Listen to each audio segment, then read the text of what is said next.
Keep going. Ah! Without failure, you can't have success. And that's what it was. I could have failed and just been like, oh, that's it. And then I'll be like, I'll work up to it. But I know for sure it's in there.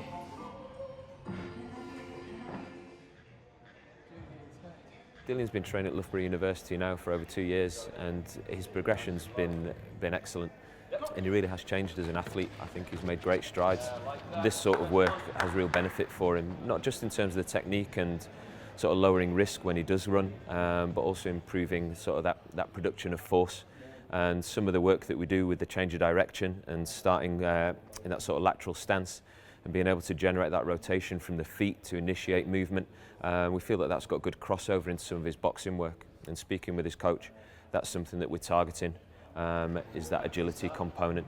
If we can accept that force and then generate movement, that's the kind of the premise that we're working on, that we're trying to achieve that.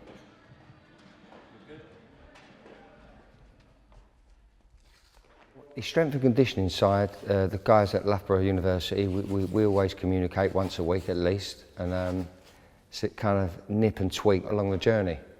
His last fight, we was in a different gym at the time, but we was training like we was, and I was very frustrated because we was facing a former world champion, a big man and a big puncher. I knew what would bother this guy. I knew what would bother him, and it would be angles and stepping off the line.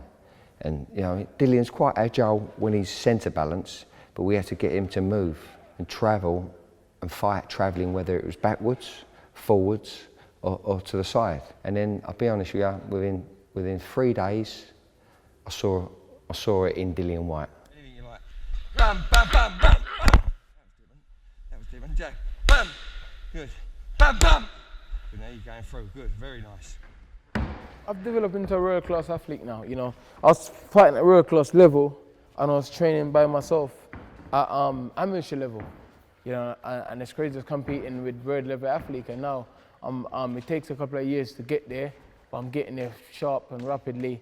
You know, I mean, I've been at it 2 years now. You know, it'll be interesting to see what happens in the next 2 years.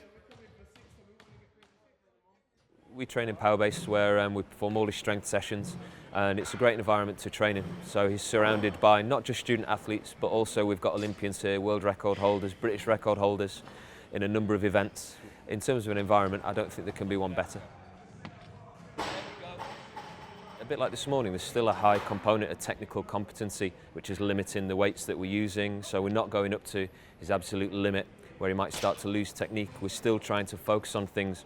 So we're using other exercises to drive sort of the physical components, but we're kind of keeping an undercurrent of that technical theme. So still working on the coordination side of things, still working on that stability element, along with that controls. They're building me from the ground up again. So they just been working everything, and I just become stronger physically and mentally. Confidence is higher. I've always believed I was unstoppable anyway, but now I'm just having the condition and the core stability and everything behind it to balance it. You know, I never had any physio or anything in my career up until I came to Loughborough. So Dillian's camp is obviously quite intense, preparing him for his fight. So part of the physio side of things is to make sure that it's maintaining everything he has and all the gains he has, but also acting as an injury prevention. So whether it's showing him exercises or making sure his soft tissue is good and that he's moving as well as he can be. So at this level, it's all about margins. To a certain degree, a lot of the boxers are at the same point. It's that who has that extra margin, who has that extra drive, who has the extra will behind them and the team behind them to help develop that. And obviously Dillian is massively naturally talented as it is anyway, but with this added boost of Loughborough University behind him, just giving those extra margins to really put him at the top of his game.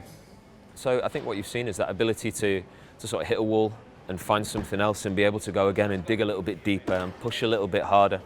And I think that's just from somebody that doesn't quite know his own physical limitations yet, because we haven't quite got there, we haven't quite achieved that, and he is still, we spoke this morning again, that he's still developing, still growing as an athlete and still becoming better in everything that he does, more athletic, slightly stronger, more powerful, better control, better coordination, and I think there's always another way to try and sort of change the angle and to find something else.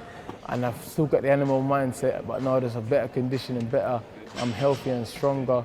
I couldn't have trained any harder for this fight. I don't believe there's anything possible I could have done any harder. I feel I've given it my all. I've pushed myself to beyond my limits, man, you know. Some days, like today I got up to come here and I could have easily, I'd have been happy if my coach told me he got stuck on the M1 and he wasn't coming. But I came in and I got the graft done and I feel good, you know. I'll go sleep, eat some food, and then tomorrow come back and then the graft starts again.